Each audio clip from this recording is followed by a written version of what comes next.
Welcome to Beyond the Charge, real-world EV journeys, honest road trips, and electric car travel beyond the daily commute. Can you really do a long road trip around the UK in an EV? In this video, I take my Hyundai Kona electric on a nearly 1,600-mile journey, including Scotland's famous North Coast 500, to find out what EV road tripping's really like. Join me as I share the experience.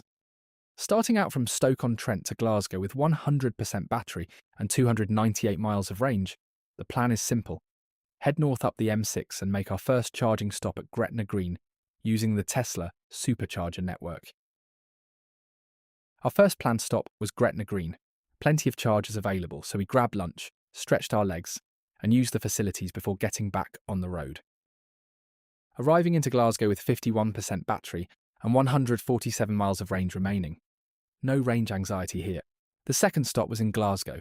We originally planned a Tesla Supercharger, but switched to a closer option to avoid driving across the city. It was empty when we arrived, and the Chem Power chargers were easy to use. Day 2. And the trip really starts here, heading towards Fort William. Passing Loch Ness for the first time, the scenery is already opening up, and the Highlands are starting to show. This was an unplanned stop, but we took the opportunity to plug in. The mindset is simple. Charge when you can, not when you need to, especially when the car's already parked. After some stunning scenery, we arrived in Fort William, with a detour to the iconic Glenfinnan Viaduct, made famous by Harry Potter. No trains were running today, but it was still a fantastic landmark to see in person. Back in Fort William for the night, arriving with 67% battery and 188 miles of range. This was an early morning charge. With limited hotel parking, I didn't risk moving the car the night before, so I waited until morning instead. Being up early with the dog made it an easy time to plug in. From Fort William to Gairloch, today's drive was all about the scenery. Mountains, lochs, and iconic stops along the way. We paused at the Commando Memorial, drove along Loch Cluanie, and stopped at Island Donan Castle for lunch. From there, we detoured across the Skye Bridge before continuing on to Gairloch for an overnight stay. Next planned stop was Gairloch on an EZ-O charger. I used the 22 kilowatt AC unit, although the Kona is limited to 11 kilowatts, so it still took a few hours. We left it while we had dinner at the pub and returned to an almost full charge. Day 4 brought a slight change of plan. Originally, I'd planned to continue through the far northwest via Durness and Kinlochbervie, mainly because I wanted to stop at Loch Clash Larder along the way, but on this day it was closed. Instead, we headed east towards Inverness and then back up the A9. Looking back, I think the more remote northwest section of the NC 500 probably works much better as a camping trip, or at least with accommodation booked well in advance. The distances are long, services are sparse, and trying to break the route into comfortable driving days becomes difficult, particularly when travelling with a dog. This was an unplanned stop. We just needed a break, and there happened to be an EZ-O charger right by the public toilets. It was empty, so we plugged in for a short top-up while we were there. Arriving into Thurso with 60% battery remaining and a very comfortable 170 miles of range, we spent 3 nights in Thurso to take a bit of a break from the longer driving days.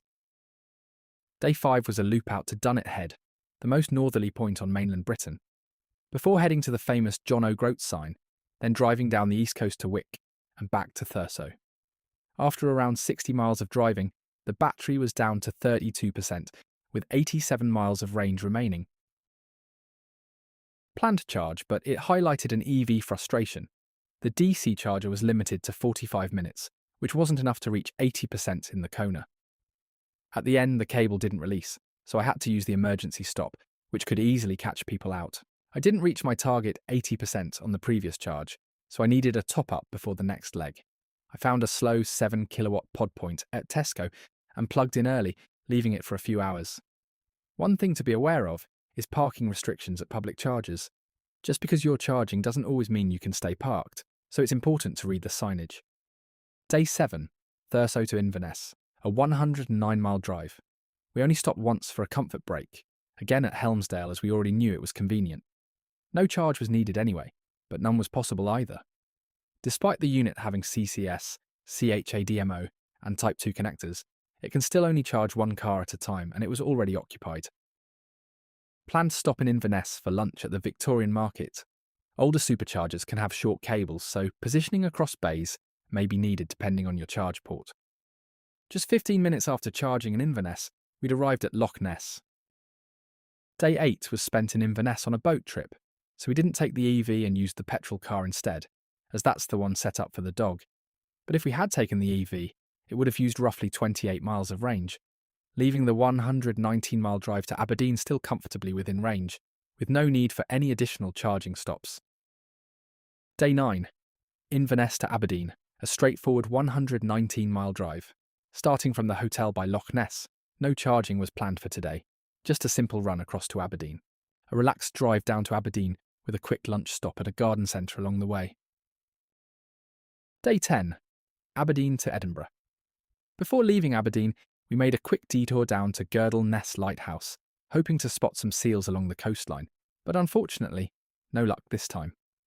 After that, it was time to begin the journey south towards Edinburgh, with 2 charging stops planned along the way. The next planned stop was just outside Aberdeen. There was a coffee chain nearby, so it made a perfect breakfast stop while we charged. Before the next charging stop, even the petrol car needed to refuel too. The next planned lunch stop in Perth gave more than enough time to charge. The car was finished before the food had even arrived at the table. In Edinburgh, there was no plan to charge as there were no Tesla Superchargers nearby, but there were some on the next leg. While the car likely would have made it, I preferred to avoid range anxiety. There was an Arnold Clark charger near the hotel, and as I was already awake, it made sense to plug in and take the dog for a walk while it charged, which turned out to be a good experience. On the way home from Edinburgh, we made a morning stop at the National Museum of Flight to see the legendary Concorde up close, including the chance to step on board and experience what supersonic travel must have been like. It's an incredible aircraft to see in person, especially knowing the engineering behind it, although inside it definitely feels far more compact than modern passenger planes.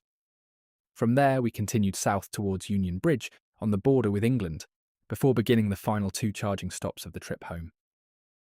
Last day of the trip was the longest leg at around 320 miles, well beyond the car's range. With 2 planned charges, the first stop at Adderstone gave us a welcome break from the long drive. The charging was faultless, but the session didn't register. There's a hold on the card and Tesla have no record of the session, so once it clears it looks like this one may have ended up free. Final charge in Durham. We'd only used around 70 miles since the last stop, but this top-up was enough to get us home with about a 50-mile buffer. We stopped anyway for a break and a bite to eat before heading off. I arrived home with 17% battery and 43 miles remaining. Just about spot on for a safe buffer without carrying unnecessary charge. Now I can plug in overnight on cheap green energy at 7 pence per kilowatt hour. As you can see, the total distance for the entire trip was 1,596 miles, with around 45 hours of driving in total. Overall efficiency for the trip came out at 4.3 miles per kilowatt hour, which is actually very good considering the variety of roads, weather, and luggage on board throughout the journey. For comparison, most EVs typically average somewhere between around 3 and 4.5 miles per kilowatt hour in real-world driving. A proper full circuit of Scotland, and then some, completed entirely in an EV. So, can you do the North Coast 500 in an EV? The honest answer is yes, but it doesn't yet feel as effortless as doing it in a petrol or diesel car. On this trip, charging itself was generally convenient. Most stops naturally fitted around everyday breaks, grabbing food, using the toilet, or just taking a pause from driving. In many cases, it didn't feel like stopping specifically to charge, it just became part of the journey. And outside of peak times, I never once had to queue for a charger. But the key difference is mindset. With a petrol car, you don't really think about fuel until the tank is low, and then it's a 5-minute stop anywhere. With an EV, even though the stops can be longer and more relaxed, you do need to plan ahead, where you're charging next, whether it'll be available, and how the route fits together. That planning becomes even more important when you're travelling with family or less tech-focused passengers. It's not complicated, but it does require more awareness than most people are used to on a road trip. Cost is another split story. At home, EV driving is extremely cheap, almost unbeatable. But on a trip like this, relying on public rapid chargers, the cost rises quickly and starts to look much closer to petrol than people expect. Infrastructure is improving, but it still feels inconsistent. Chargers aren't always easy to find, they're not always well signposted, and you often rely on apps or navigation systems rather than simply spotting them on the road like a petrol station. And that really sums it up. The technology works, The experience can be smooth, but it's not yet as simple or intuitive as traditional refueling, especially in more remote areas. So while the NC500 is absolutely doable in an EV today, it still depends heavily on planning, timing, and your comfort with uncertainty. For some people, that's fine.